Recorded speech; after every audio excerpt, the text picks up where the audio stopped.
Hey y'all, so this is like my third time filming this, so we just gonna get right into it. Okay, right into it. So the book I'm gonna be reviewing today, as you've seen from the title, is The Beast Within. The anthology The Beast Within, but I'm only gonna be reviewing one book, and that's The Howling by Erin McCarthy.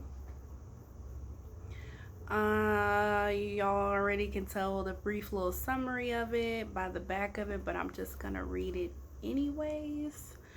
When Liv Legrew's boyfriend Sebastian disappears, she finds comfort in his brother's arms, but Sebastian is much closer than Liv realizes, and he'll stop at nothing to protect her from the feral danger that comes alive only when she sleeps. Y'all, so the book was good. I mean, the short story was good. I would give it a 5 out of 5. The detailing and the development of the characters, I feel like out of all the characters in the story, the brother was more developed than the rest of the characters, which is really saying something, seeing how Liv and Sebastian were the two main characters. They're the people who are in love. So Liv doesn't know she's a werewolf, and she doesn't know the real reason why Sebastian left, and she received help from the brother after he left, and they're supposed to get married and all that other stuff. I'm giving away spoilers, but yeah, it was pretty good.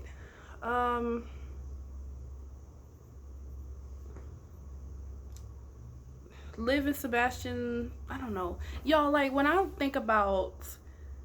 read stories, I want to form some type of connection or relate to the characters in some way, which I know is probably a terrible way of reading a book, but I don't know. I feel like if I can empathize, it'll make the experience more enjoyable. So I really couldn't empathize at all. I couldn't empathize with Liv. I mean, I understand she didn't know what she really was, but she also went into the arms of the brother because her love, Sebastian, left, per se. But if it was me, I wouldn't be trying to have anything to do with the family, regardless. I don't know. That's weird. I mean, I'm not knocking it, but I'm just saying that's weird. I wouldn't expect that. I don't know. Like I said, I can't relate to it. I can't empathize with it, so it is what it is. But like I said, the character development, the characters, first of all, plot, solution, the end. The love. So I should say love, plot, solution, the end.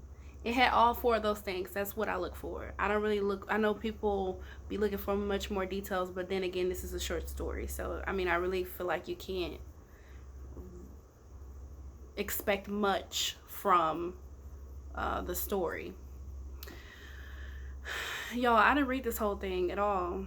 I didn't read the whole anthology. I'm not an anthology person. Side note, getting off topic, but I've never been an anthology person, and I think the reason why is because Sherilyn Kenyon did an anthology with someone else, and their book sucked. I can't remember the author or the name of the book. I just know the book is red, and I don't care to look it up, but I know I read it. It was terrible. I've always thought anthologies were like a continuation, like one person writes one thing, and then the next story or the next author takes on and writes a continuation, but I was wrong. Maybe if I'd have just looked it up. Anyway, so Smoke on the Water by Bianca Dark. I don't know. I'm in the middle of that book. It's a zombie book, and I mean it's a zombie short story, and I'm really not enjoying it at all. And it's so crazy because it's really the plot for me. The plot, I don't know. the way the story is developed, I feel like it shouldn't be a short story, it should be a novel. And there's so much excess of details that it's boring. There's really not much for the reader to or myself to imagine. So I'm just gonna abandon ship on that one. And then the next one, Redeeming the Wizard by Jennifer Lyon. I'm definitely gonna do a part 2 to my review of this if I get around to reading part 2. I honestly just want to move on to another book because the zombie really killed it for me. But yeah. So that's just my little miniature review on the short story The Howling by um Erin McCarthy. Really, really good author. I hear that there are a lot of awesome books by this author. But yeah, things I would have loved was a little bit more character development for Liv and Sebastian. Um, I don't know. Sebastian just was like a side character. I more so wanted an interaction with the brother and Liv than I did with Sebastian, or Sebastian and his brother more than the romance. I don't know. I was asking for too much. I was asking for too much when I was reading this, so I guess that's kind of why it didn't pan out how I wanted it to, or it didn't surprise me or shock me. It was just like reading a newspaper. But it was pretty good. Short story romance. They weren't together in the beginning and they were at the end. The end. So anyway, I hope you enjoyed this book review and stick around for more book reviews. Hopefully I can either get through this zombie one and then give y'all a part 2 and a part 3 with the last one. But I wanted to do like a standalone for each book or each section of the book. So anyway, y'all, I hope y'all enjoyed this video and I will see you on my next one. Bye.